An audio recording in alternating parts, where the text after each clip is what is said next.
Hello, everybody. Welcome to this chat organized by the Delhi chapter of INTAC. I am Tilottama, and today I will talk briefly about one of my favorite monuments, the Kailash Temple in Ellora. Ellora, as you know, is a group of caves in Maharashtra near the town of Aurangabad. These caves were excavated over a few centuries, from 6th to 8th century AD, by different religious groups, the Buddhists, the Hindus, and the Jains, all backed by the patronage of different dynasties. They were representative of a highly decorative period of Indian architecture, and the Kailash temple, which is cave 16 in the Ellora complex, was the pinnacle of that period. But before I talk to you about Kailash, let me briefly talk about the development of cave architecture. Just a short little few sentences. Uh, the term cave dweller sounds kind of primitive, right? It evokes images of human beings who are still hunter gatherers, probably far from civilized as we define it today. You think of drawings on the walls of ancient caves scratched with stone by men and women with long matted hair and dressed in animal skin, right? It's probably true. Prehistoric man started their settled lives in caves and similar natural surroundings. Initially, they were used as protection against natural elements, and later, as man evolved and started engaging in activities beyond hunting and gathering, caves became media for expressing early man's artistic traits. So, cave art was actually one of the earliest forms of artistic expression by man. The oldest known cave painting is a red hand stencil in Spain. There, you can see that on the screen. And scientists have dated this to 64,000 years ago, which makes the artists Neanderthal men or women. And the oldest drawing of an animal, or which is of a bull, is drawn in the caves of Sulawesi in Indonesia, and that's 40,000 years ago. So these early drawings were stories being told by humans of their lives of the time. While caveman as of today is a term used to describe somebody who is wild or the opposite of modern, the cave dwellers were actually really evolved artists. And soon, over several thousands of years, the form of cave art became more and more sophisticated. In India, too, this form of architecture developed over thousands of years ago, and early evidence of rock art has been found in the Bhimbetka caves in Madhya Pradesh. Um, as you can see on the screen, these are some drawings taken from the Bhimbetka caves. The first cave excavations of India were in Bihar during the Mauryan era in the 3rd century BC. And then thereafter, this art form or architecture form moved to Western India, and most of the rock cut caves that have been discovered are located in the state of Maharashtra and some in Karnataka. Buddhism was an important religion at the time, and several of the earlier cave temples were built by Buddhists. In later centuries, Hindu and Jain caves were built, and the art of rock cut caves reached its zenith in the 8th century AD. So Buddhist monks spent a lot of their lives, most of their lives actually, wandering and preaching. And Buddha had said that monks should not stay in one location for more than 3 to 5 days. But during the rainy season, it would become difficult for the monks to roam the countryside, and caves, traditionally, were natural abodes used by these hermits. And that's how the carving out of monasteries and prayer halls within the caves in the forests of India started. Studies have shown that royal patronage was poured into the development of cave temples, and as this form of art progressed, rich traders and royal families donated money for creating grander, more complicated versions of what started out as simple structures meant for monastic living. The later Buddhist caves, like the ones in Ajanta, have elaborate sculptural work and frescoes created by very evolved artists and craftsmen. Buddhist caves date up to 7th century, after which the religion declined in India, and thereafter we have the Hindu caves. Uh, these were also built with the support of various Hindu dynasties. The picture you see on your screen is that of the Badami caves in Karnataka. These date back to the 6th century AD and were built by the Chalukyan kings. The Badami caves have beautifully carved pillars, sculptures of gods and goddesses, intricate brackets, detailed ceilings carved out of rock. Followed by the Chalukyas were the Pallavas, and they initiated the art form of crafting monolithic rock cut temples. The picture that you see on your screen are of the Pandava Rathas or the chariot temples of Mahabalipuram. These were intricate versions of Buddhist caves and were again monolithic structures carved out of singular large rocks. Themes from Hindu epics like the Ramayana and Mahabharata were common themes to decorate cave architecture. So Kailash temple or cave 16, as it is called in Ellora, was the pinnacle of rock cut architecture. This cave has all the features of a Hindu cave temple with chariots, pillars, mandapas, massive sculptures of gods and goddesses, all carved out of colossal pieces of rock. What you see here is an aerial picture of Kailash with its main shikhar looming in the foreground, and in front, ahead on the right of your screen here is the rest of the Ellora complex. So who built Kailash? Who was the person who would have built Kailash? Who visualized that from this massive rocky hillside, hundreds of masons and sculptors would carve out a perfectly designed temple? So, in the centuries past, the building of a temple required three types of people to be involved. There was the donor or the yajman, who was usually a rich person like a king or a landlord. He would usually be the person who would have thought of building the temple, provided the land and the money.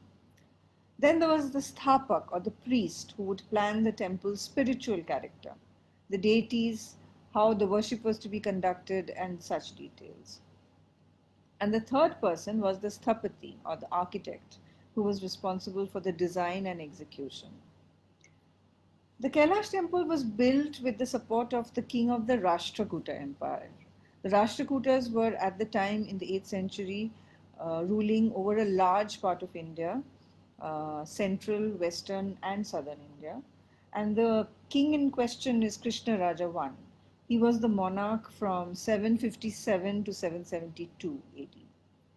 But Krishna Raja I was only the yajman or the donor. It's most likely that the idea of the building of such a temple was the king's idea. He would have provided the funds to support the expenses during the construction, but it is impossible for a person who's not trained to design a structure that is as perfectly planned as the Kailash temple. So this was most certainly done by a sthapati or an architect who is unknown, or a team of craftsmen, architects, sculptors, and masons. In ancient India, the sthapati would study traditional sciences like the Shastras, and they would study mythology, the Vastu Shastras, along with mathematics, painting, and sculpture. And scriptures say that the sthapati should be described as a sthapati as somebody who should be joyous, truth speaking, concentrated in mind, free from greed, carelessness, and disease. Most of us would possibly or definitely fall short to qualify to become a sthapati if each of these were to be tested. But anyway, the knowledge was passed on from the architect to his sons or disciples. And if the original sthapati was not available to complete a project, the trained sons or disciples would be given the responsibility. The Kailash temple is believed to have been built over a century or more. Yet, the entire complex has a unified plan and looks like one single design. How do you think that was possible over such a long period of time? In all probability, the original sthapati and his team passed on the work to his disciples, who carried on the work without deviating from the original design. Now, like any ancient monument, Kailash has its myths attached. So one of the myths, I'll just quickly tell the story of one of the myths. on how it got built. So legend has it that the local king was suffering from a severe disease. One would assume this is Krishna Raja I, and his queen prayed to the god Shiva at Elapur, which is this area, to cure her husband. And she vowed to construct a grand temple to Shiv if her wish was granted. And she also promised to observe a fast until she could see the shikhar, or the top of the temple. Well, the king was cured, and so she requested him to build the temple immediately. Multiple architects came and they all declared that it would take months to build a temple complete with a shikhar, which would mean that this lady would have to fast forever and probably die of starvation. Finally, one architect comes, and his name is Kokasa, according to legend, and he assures the king that the queen would be able to see the shikhar of the temple within a week's time. And he starts building the temple from the top by carving the rock. He was able to finish the shikhar within a week, enabling this queen to give up her fast. So that is the legend of Kokasa, who could have been possibly one of the architects involved uh, in the case of Kailash. So what were the stages of construction that the temple possibly went through? The king would have consulted the Sthapak and the Sthapati, chosen an auspicious site, which was this rocky cliff that we are seeing over here. At an auspicious moment determined by them, they would have had purifying rituals, chanting of mantras, a holy fire would have been lit to cleanse the earth of spirits, and then the temple plan would have been laid out according to the rules of the Vastu Shastra, within a square, with the inner sanctum or the Garbhagriha at the core of the complex. All other parts of the complex would have been similarly designed, proportions and measurements as per the rules laid out in the Vastu Shastra. The first stage of the work was cutting the hillside to create the passages that are now the main ambulatory path of the temple. So, this ambulatory path of the temple. Several stone masons would have worked for months to excavate the rock down to the base of the hill. So that is the top of the hill, and they would have cut all the way down to the base of the hill to reach this level where you actually enter the temple complex today. And that would have left an island of rock in the middle over here. And this central island was over several decades slowly carved out, top down, starting from the top here, all the way down to form the temple and its surrounding ancillary structures. So, the Sthapati of Kailash must have been a man of fantastic ability of imagination. He was able to visualize how the temple complex would have been carved out of a rocky hill. From a single massive stone, he was able to design a three-dimensional space that is considered almost perfect.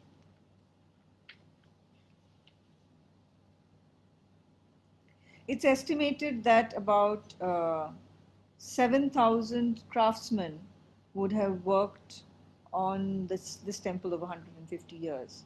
Yet, despite the passage of time, the changing of generations of workers and designers, it was completed with a unified design.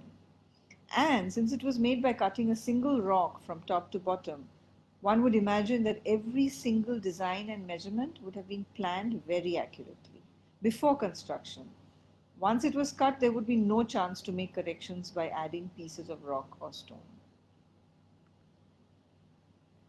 So that is the entrance of Kailash as you see it from the road, as you approach it.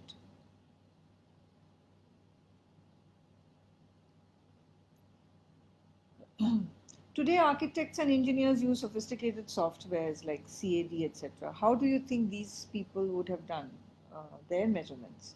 One would imagine that these guys were really good at mathematics and geometry.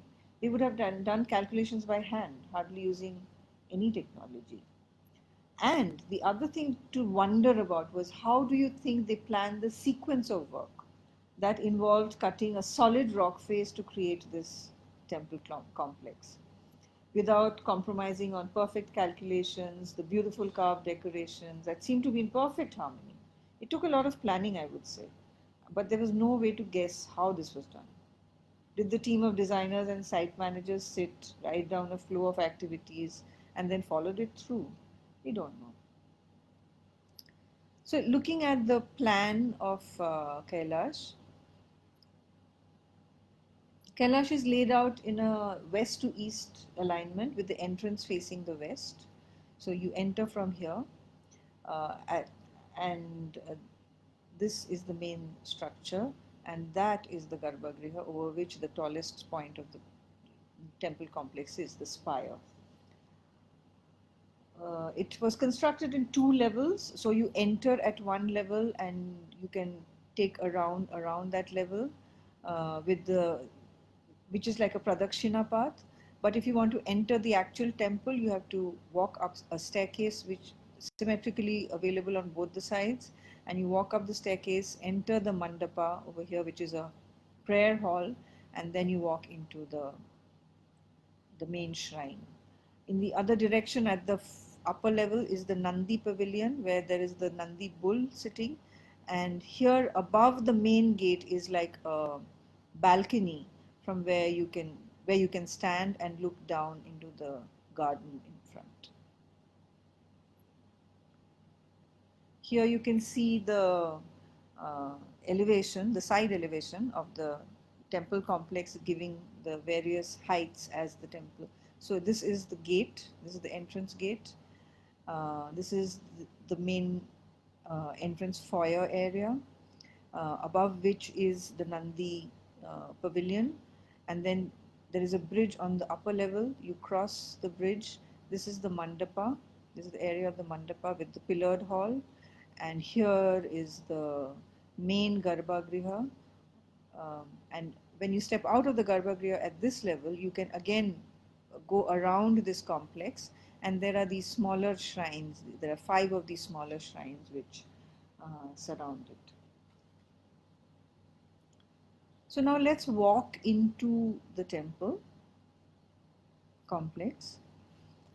As I said, this was the main approach. There's a formidable wall in front, carved out, and this is about a span of 150 feet across. At the center is the main entrance, which is called the Gopuram. And the Gopuram is a double-storied structure carved out of rock. And as we walk through it, you are flanked by sculptures on both sides depicting various gods. Many of these have been destroyed over centuries of weathering and vandalism, but you can still make out a Kartika here or a god Agni there. And then you walk through this entrance, which is a dark, slightly narrow passage, and it opens out. So here you walk out and you come and you stand here, and it opens out into this foyer which is washed by light. So you come out from this dark into this sudden uh, light, and from when you stand here, you look left and you look right, and you can see the entire width of the complex. It's believed that this passage of uh, the the devotee walking in from outside, symbolically from an area of darkness to the sudden area of natural light, symbol is very symbolic, and it depicts the visitor's walk from his earthly home to a space that belongs to God, so to the abode of God. So when you come out and you stand here, in right in front of you, there is a huge sculpture panel, which is called the Gajalakshmi panel. So here you stand, when you walk out from that passage, you come and stand here, and in front is the Gajalakshmi panel, which has Goddess Lakshmi sitting on a pool of lotus and flanked by elephants. And you could walk right or you could walk left. The left is the north court, and you can walk around, or you can go right into the south court. It's a symmetrical layout. So what we will do is we will walk left and go into the north court. So this is the north court. As you walk into the North Court, you see these huge elements. You see the freestanding obelisk over here, which is intricately carved, and a life-sized elephant.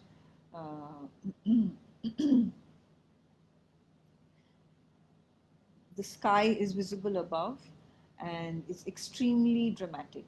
The proportions of this space has been probably deliberately made such that a human being like these people standing here are definitely dwarfed by these gigantic sculptures of gods, goddesses, mythical creatures. It's kind of overwhelming.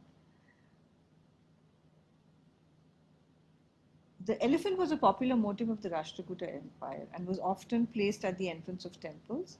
And the freestanding column and the elephant both are again monolithic structures.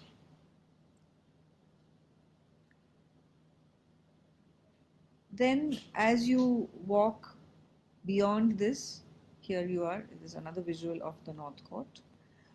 Where you can see the proportions of the various of the two freestanding structures. An aerial view of the North Court. You can see the scale of the various things happening. And then in front of you, you have what is called the River Goddess complex. This is a triple-storied structure on the face of the boundary wall of the Kailash excavation site, and it's named it's named like that because the three sculptures inside this cave are believed to be the goddesses of Ganga, Yamuna, and Saraswati, the three Himalayan rivers. So Ganga stands in the middle, and then she's flanked by Yamuna and Saraswati on either side. At the floor of this complex is a depression in the floor, which probably it's assumed that it was probably filled with water at one time, possibly for visitors to perform a symbolic purifying wash, like a dip in the Ganga probably would be. Since this is in a very arid zone, there are no natural water bodies from in which people could purify. So this is a symbolic purification that would happen in this river goddess complex where people would wash their hands and feet and then carry on into the rest of the temple complex.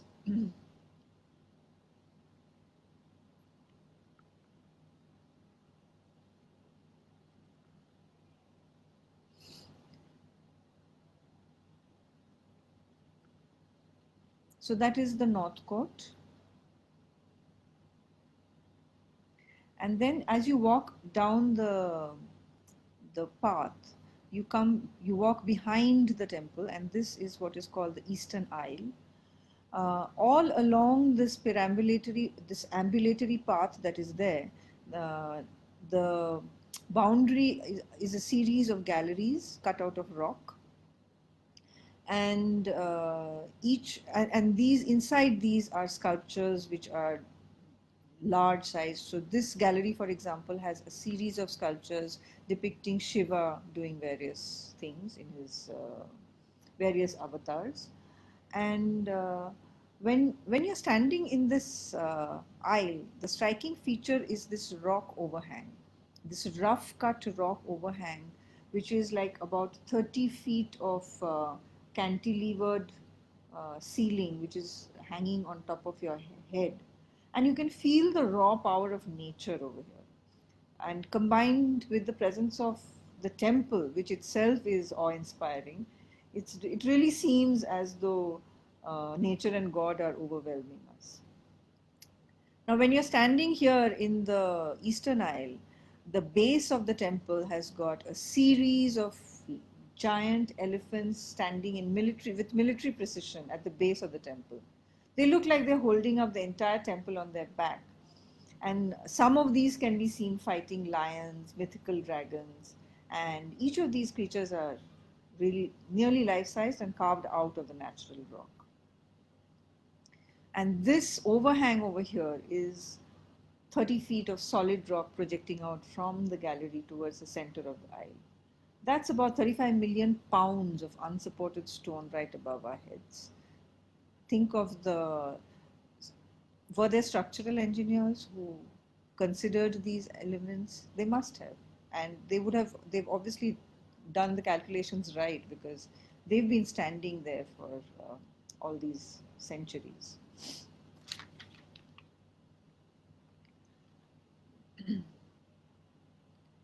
That's another view of the overhang of the eastern aisle. So you walk down around the eastern aisle and you come to the southern aisle, and this is the south court. From the south court, a staircase leads up to the upper level that brings us to the foyer of the main temple. The ceiling of this foyer has remnants of painted panels, and there are several sculptures that adorn the walls on the face of the foyer. So before you enter the main temple, you can cross this bridge. There's a bridge here. You cross this bridge, and this is the Nandi pavilion. And within that, there is the Nandi bull sitting. You can see that there's Nandi. So you have walked in, and Nandi bull is currently the way it's sitting is sitting facing the temple. So that's the main temple, and you walk in, and if you walk across to the other side towards yourself, then you will walk onto this balcony, which again overlooks the garden. If you walk back towards the temple,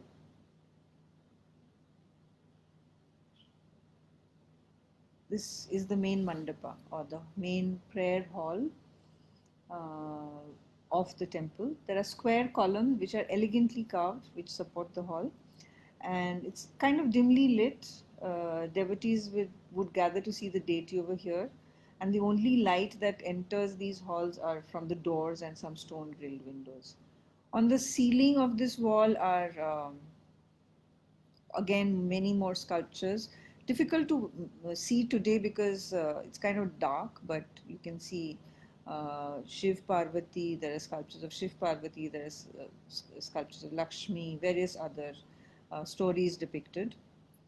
And then this is the main sanctum, uh, and where there is a shivling, and this was probably where the rituals would happen. Offerings of flowers, prayers, incense would have filled the air. Oil lamps would have flickered, casting shadows on the walls. Today, visitors still remove shoes at the door of the mandapa as a mark of respect to the sanctity of the space, but no rituals are performed. It's currently under the ASI, so there is no puja happening over here. The doors on either side of the mandapa leads to the final pradakshina path that takes us around the mandapa. As we walk along this, we will come across the smaller shrines and the raw cliff borders that border the Kailash excavation. You will see them looming behind as a dramatic backdrop to the decorative shikhars. As you walk around, you can try and imagine what the place would have looked like when it was under construction. In the beginning, there was only a rocky outcrop. When the work started, the architect and his team of stone carvers and sculptors would have stood on top of the rock and possibly marked out on the ground the plan as they visualized it. And then a large team of carvers would have set about with their hammers and chisels to slowly excavate the rock. The main temple and the Nandi pavilion would have been carved from the top down, and the Shikhara would have been carved out of the ground rock, which was right at the start. And the carvers would have slowly made their way down as they gave shape to the uh, main walls of the temple. So there is the Vimana of the temple.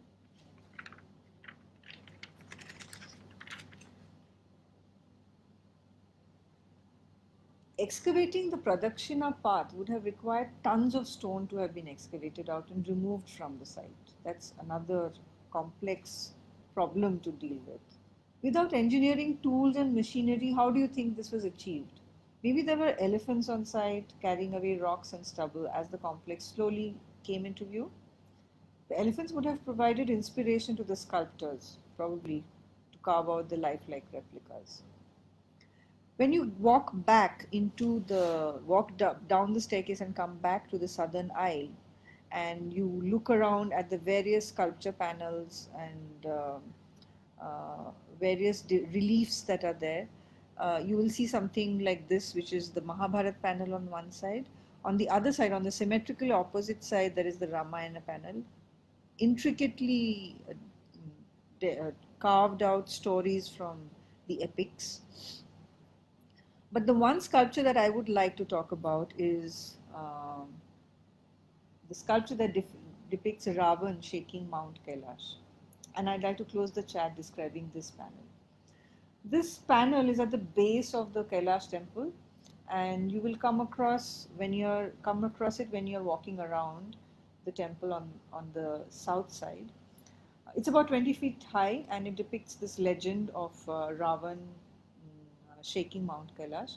It's recessed into the stone, and it recessed like it almost looks like a theater stage within which this whole drama is being acted out. And above this, soaring above this, is the Vimana of the main spire of the Kailash temple. So what is the legend? So Ravan, the king of Lanka, was a great warrior, and he was an imposing figure, like we all know, 10 heads, 20 arms, warrior, had done several penances which made him really strong and arrogant in a way. And he was going around conquering places, and he defeats his brother Kuber.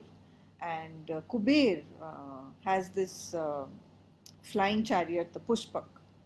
So Ravan loots the city of Kuber, steals Kuber's Pushpak, and he's about to fly over Mount Kailash, which is Shiva's place of stay, where he lives with Parvati, his wife. So when he's about to do that, Nandi, the bull, who we saw earlier, stops him and tells Ravan that Shiva and his wife Parvati are enjoying the views from the mountaintop, and flying over their heads in the Pushpak would create a lot of disturbance. So could you please circumnavigate Kailash, says Nandi to Ravan. But Ravan is this arrogant warrior, and he's furious. He is like, who is Shiva? And he's really confident of his strength, and he tries to uproot Mount Kailash and starts shaking it viciously. So Shiv and Parvati, who are sitting on top of the mountain along with their entourage of various ghosts and various people, they feel the mountain shaking violently, and Parvati is clinging to Shiva in fear. But Shiva is Shiva, so he is nonchalant. He holds Parvati in his arm, and with his right toe, he pins down Ravan, bringing the shaking to a halt. And Ravan cries out in mercy, and Shiva releases him later on. And Ravan goes on to become one of the biggest devotees of Shiva. So that is the story that is being enacted in this tableau over here. So why is the sculpture of Ravan tucked away in the dark recesses below the temple? The answer is pretty clear. It's because the Kailash temple at Ellora was built to represent the abode of God, Shiva's home, the great Mount Kailash. So Ravan had to sit in this little corner below the mountain home to shake it as he shouted with rage. As we walked around the temple complex, we saw that, so this basically says that this is the architect's representation of a mountain that is the mythical seat of Shiva. So this one sculpture panel depicts that ultimate design concept of Kailash temple, that it represents Mount Kailash, where Shiva resides with Parvati, and therefore it was cut out of the hills and given this near perfect beauty and symmetry, and everything else is pinned down below it under its power. It's a very spiritual intent behind a temple, and it's very symbolic. And every other detail of the complex has rallied around this one central idea, that this is a representation of the abode of Shiva. It creates a physical representation of the house of God. So that, friends, is my introductory talk on Kailash Temple in Ellora.